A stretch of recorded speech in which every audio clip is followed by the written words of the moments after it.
Hi, this is Jackie Tantillo, and this is Should Have Listened to My Mother.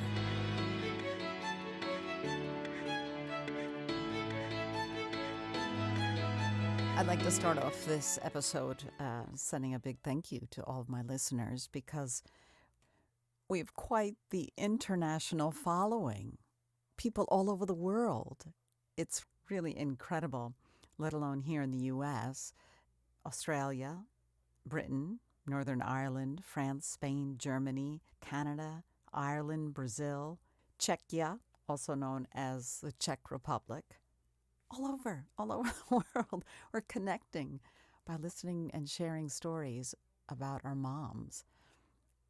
And hopefully these conversations shed some new light on your relationship with your mom, or can help you as you're starting the journey to become a mom for the first time yourself. I'd also like to send out a big thank you to KPPQ LP in Ventura, California. You can listen on 104.1 FM, also stream on my Tuner app and on capsmedia.org/radio. I'd like to introduce you to my guest who is willing to share with us her story, her love affair with her adoptive mom. And she's going to go through the process with us a little bit and explain the significant role that her adoptive mother plays in her life versus her biological mother. And please keep in mind that this is just one person's personal experience with being an adopted child. Lisa Barnett, welcome to Should Have Listened to My Mother. Hi. Thank you for joining me. Oh, thank you for having me. As I told you in our, little pre-production chat, I didn't want you to tell me much about your life experience because I wanted to explore it during this podcast. Should Have Listened to My Mother. You're an adoptee? Yes, I am. I was adopted when I was a baby. I was 6 weeks old. And my mother's name was Rosemarie Valdez. Is this your birth mother? That's my adoptive mother. Okay. I do have a relationship with my birth mother. I found her when I was around 27. And do you want to mention her name? Her name is Elizabeth Rooney. And I do have a relationship with her. But I make a real distinction between when I say my mom, I'm talking about my adoptive mother. It's the one that raised me and the one I really had that relationship with. I do have a good relationship with my birth mother, but it's, I don't know how to describe it. It's more like someone I'm related to. I feel like probably other people feel this way about an aunt or, an elderly cousin or something that, you're related to them, but you didn't grow up with them. So you have that blood connection in there somewhere, but not a significant relationship. Yeah, I would say we're just not that close. I've actually I had a sister that I discovered, and that sister when she had her baby, my niece, a few years ago. I feel like I've spent more time with her because we all have bonded over the baby, and I explain to people that sometimes she feels like my sister's mother, because she raised my sister, and I almost forget that I have a primary relationship with her, if that makes sense. Where were you born? I was born in Queens, New York, and I was adopted in New York City, and then soon my family moved out to Millwood in Westchester, and lived there till I was. We moved around quite a lot, so we moved to Kentucky, and then we moved to California a few years later. So. And then I lived briefly in Texas, and then I lived with my aunt for part of the year, and then my family moved to England. So for my father's job. So and then I lived in London for 6 years. Then I moved back to California, finished high school in California. I went to college in California, and I've moved around a lot. Did your mom and dad adopt any other children? I have my brother, Peter Valdez, and he's 18 months older than me, and he's also adopted. And we're still very close. He now lives in Baltimore. And I don't get to see him as much as I would like, but we communicate a lot. When did your parents talk to you and tell you that you were adopted? Oh, I always knew, almost before I could say it. And in fact, they said I was like, I'm adopted. Like before I could even say the word. I have to explain, my father was Hispanic. My maiden name is Valdez. And my father was first generation. His parents were Mexican and Spanish. And then my mother was German, but she had dark hair. She was brunette. She looked sort of, I always say she looked a little bit like Queen Elizabeth or from England, or Elizabeth Taylor. She had dark hair and pale skin. But I didn't look anything like them. I'm blonde, and I was like I had that white towhead blonde hair when I was little. Mm-hmm. So I looked very different from my brother and from them. So I think I would have figured it out quickly anyway, but they were very open about it. It was very much about part of my identity. And nothing to be ashamed of or feel bad about. They always made me feel like I was chosen, I was special, that I was loved, and, I had very positive connotations with it. Even though you knew you were adopted, did you understand that there was a woman out there that gave birth to you that gave you up for adoption? Like that conflict? I did. I mean, when I was younger, it was my biggest fear that someone would come and take me away. The thought that someone who was a stranger to me would come and lay claim to me or something. That was because, when you see it on TV shows or, I don't know, I mean, my notion of that was, somebody could come and act like they have a prior claim on me and that I would be taken away from everything I knew. That was like a fear underneath it. And then, I mean, my feelings sort of evolved about it. I remember seeing Annie when I was 11 or 12, and Annie is supposed to be 11 or 12 in the I saw a production, a theater production, and I really, it resonated with me that, she sings maybe, and she's imagining these other parents, and that resonated with me, and I hadn't thought about it too hard, but I remember crying during that, and it was a big hit show, and anyway, so I remember that striking a chord for me, but I wasn't really, I don't know how to describe it. I felt like I had my family, and I knew who I was, but it wasn't until I became an adult and thought about having my own children that I thought about actually looking for my birth mother. Why do you think that finally was the appropriate time for you to find your mom? I just think after I was about 25, I thought, well, if I had a child now, I don't know what I would tell them about where I'm from, sort of genetically. And, when you think about having children, you think about what they might inherit or, things like that. So that's when I felt like I should know. Initially, it was sort of more that than anything else. And just wanting answers, I thought, if they have questions, what would I tell them? And wanting to find out more about that side of it, just sort of the biological side. And because there's always that question. So I So then I thought it might take a very long time. You hear stories about it sometimes because you have a certain amount. I was adopted through an agency, and the records are sealed, and you're given a new birth certificate with your adoptive family's name on it, and then there's really no, you don't. We didn't have an open adoption, or I was born in 1967, so.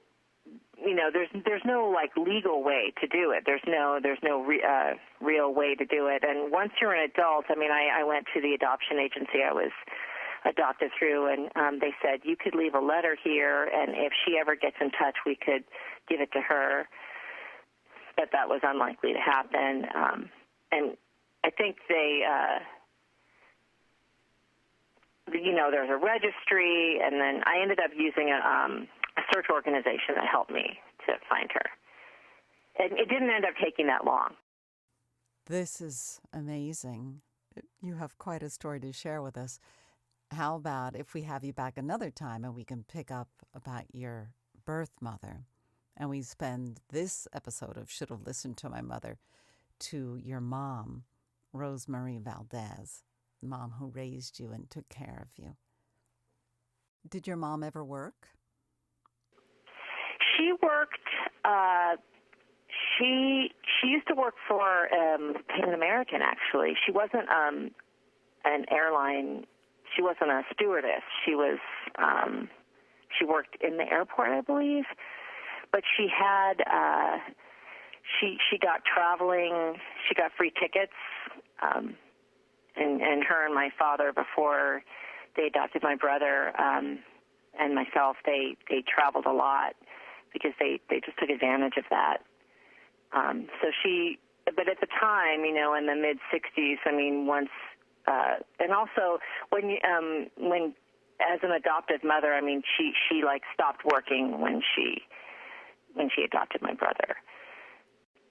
What were the kind of things that you would do with your mom at home? Did she cook a lot?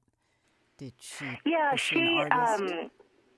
She really took on the role as a stay-at-home mom. She had, because she tried to have children for at least 10 years before she adopted my brother. They think it might have been,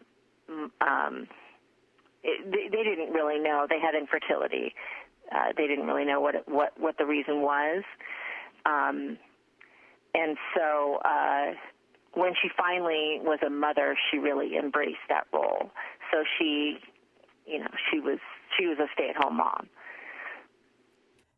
Your mom was completely devoted to raising you and your brother for a number of reasons. Did that impact how you raised your children? Oh, a lot. It's very sad for me. My mom died from cancer in 2000. She was 72. And I didn't get married until 2002. She did meet my husband, but we weren't engaged yet at that point. So she never met my kids, and but I remember when I had my daughter, I remember walking around and thinking, wow, she didn't get very much notice, and suddenly she had a child, an infant, to take care of, and I walked around with my daughter when I brought her home, and I was like, oh, my God, I can't imagine, like, one day to the next, suddenly having a child to take care of that way. The phone rings and says, we have a baby. That's quite a contrast. Yeah, so my daughter is 17 months older than my son, but I have a boy and a girl, and then my brother and I are 18 months apart. So it's a very familiar dynamic for me, having kids close in age and having one be a boy and one be a girl. There's a lot of similarities.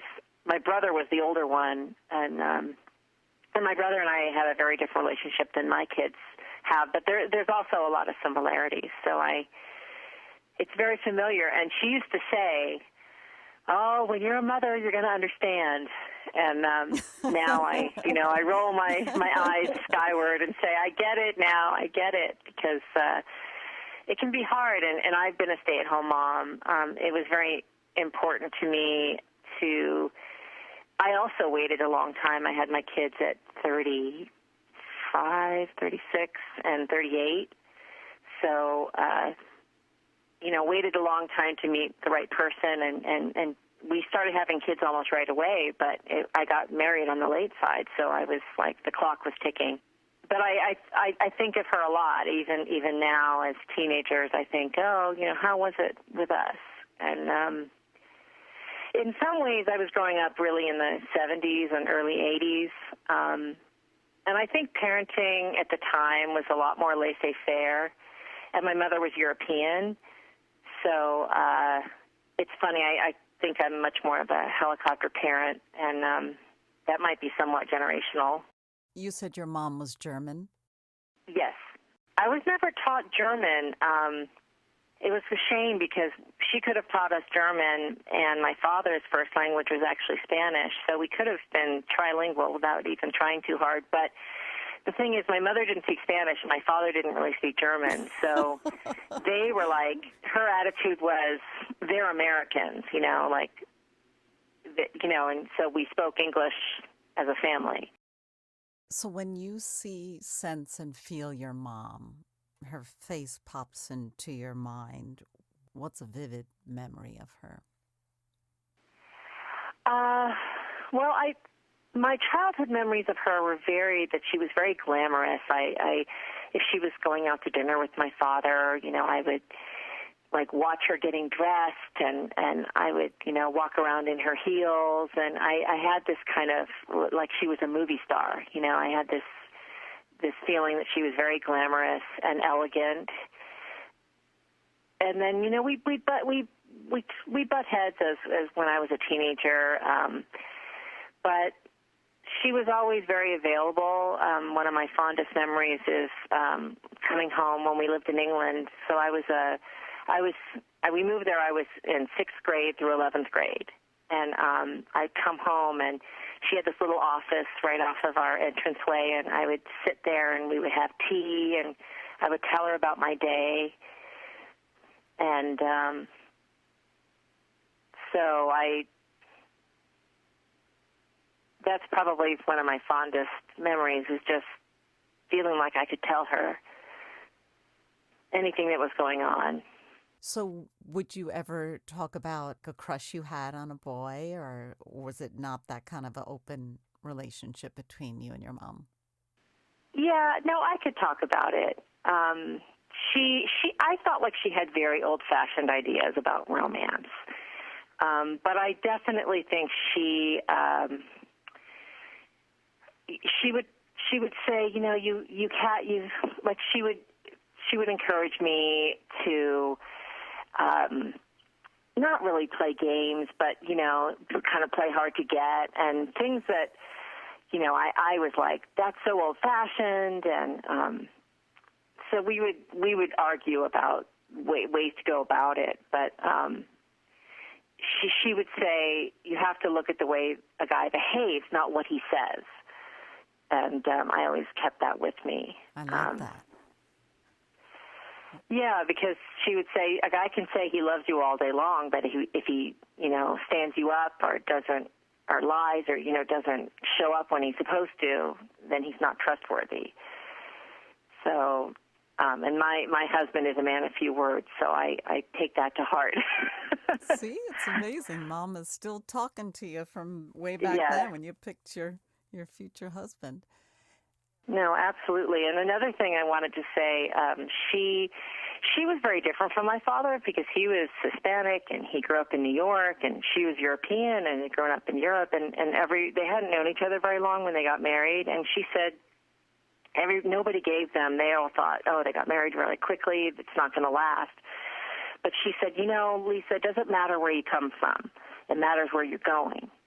And she said, we came from very different places, but once we got married, we were like train tracks, and we were heading in the same direction. And I always thought that, because she said, you don't have to have everything in common with someone. But she said, we had the same values and the same things that we wanted out of our life, and they had a long, successful marriage.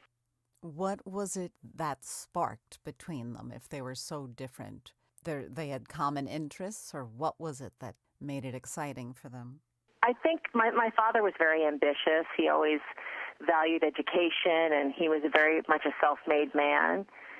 And I think she saw that in him. I think she saw he was like a diamond in the rough, and I think he probably liked her elegance and her sophistication, and she really, he rose the ranks in sort of corporate America, and they would go to these dinners, and he would say, "What fork do I use?" And she knew all the etiquette, and even though she had grown up, her family had struggled. They weren't necessarily very well off, and it was the Depression, in Germany. But I don't know. She still had this, and maybe just because she was European, she seemed to possess all this style, and so I think they knew that they were stronger together in that way.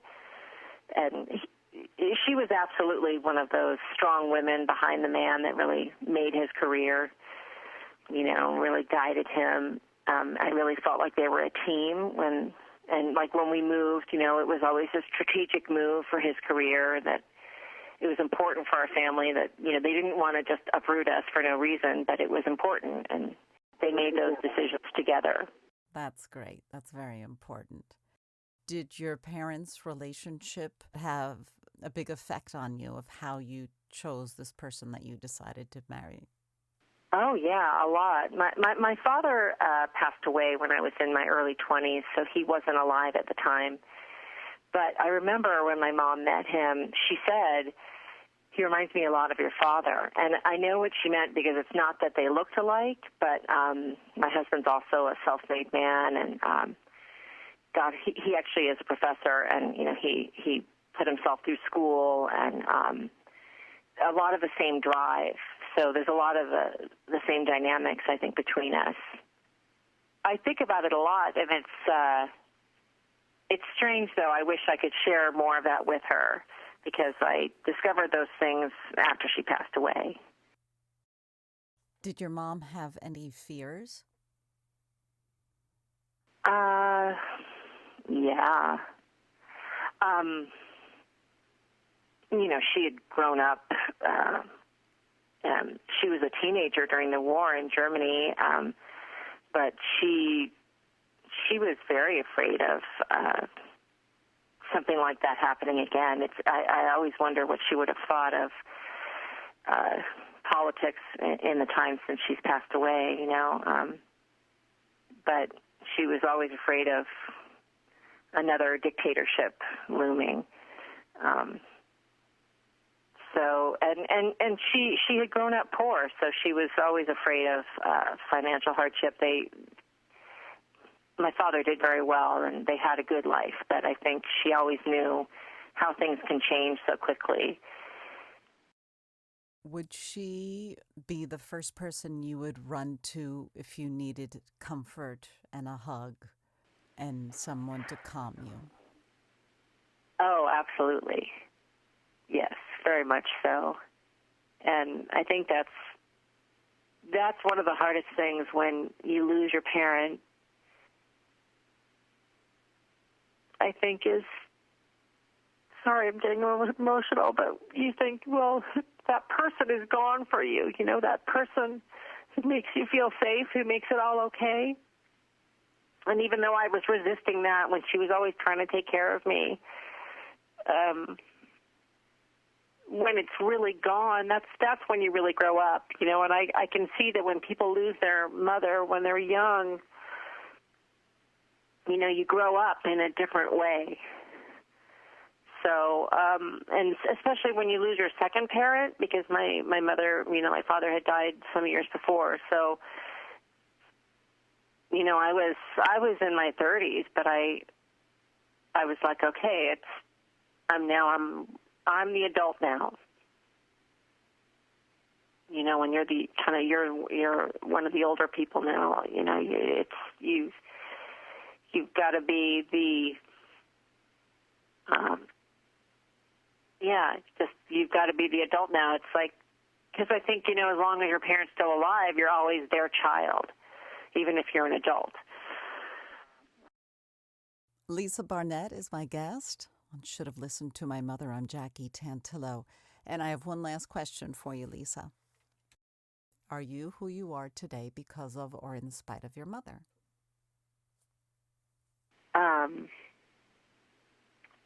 Yes. My adoptive mother, yes.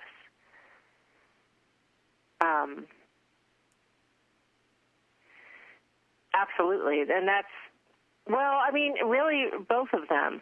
But I feel the effect of my mother, my adoptive mother, and more. And I feel like I learn, I kind of discover things about myself. I'm discovering the connections with my birth mother, because I feel like as you get older, you sort of, I don't know how to describe it, you kind of settle into your biology. I guess no one ever really knows how an adoption is going to work out. And in your case, Lisa, your mom, Rosemary Valdez, seems like she was a pretty super mom. Thank you so much. Yeah, she really was a wonderful mother. I miss her. Thank you so much. I'm Jackie Tantillo. Thank you so much for being part of the conversation. And I'll see you next week. I should have listened to my mother.